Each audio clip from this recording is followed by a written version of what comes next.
Ассалаумағалейкум бәріне. Бүгін fillet функциясын өтеміз. 6-шы сабақ. Бірінші жұмыс істеу алаңын таңдаймыз. Содан кейін мынандай бір тіктөртбұрыш жасайық. Тіктөртбұрышты өсірейік. Содан кейін тіктөртбұрыштың үстіне сурет салайық. Мынандай домалақ салайық. Оны өсірейік. Енді мына жер өте тік кетеді, мысалы. Келе жатады да 90 градуспен үстіне шығады. Бұл мысалы кейбір жағдайда ыңғайсыз. Бірінші дизайн жағынан әдемі емес, екіншісі мынау үстіндегі бөлшекке астындағы бөлшектен бөлінуге өте оңай жағдай жасайды. Сондықтан мына жерден fillet деген функцияны қолдана аламыз.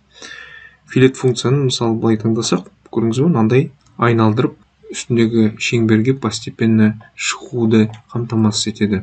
10 мм қып шығардық радиусын. Сонда мынандай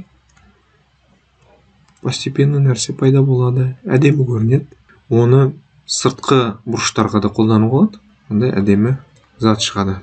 Содан кейін үстінде жасау болады. Домаланып шыға келді. Fillet деген осындай функция. Мен өз басым көп қолданамын. Бұл затты өте әдемі болады. Сондай қолға ыңғайлы ұстауға. Осымен 6-шы сабағымыз бітті. Қош сау болыңыздар.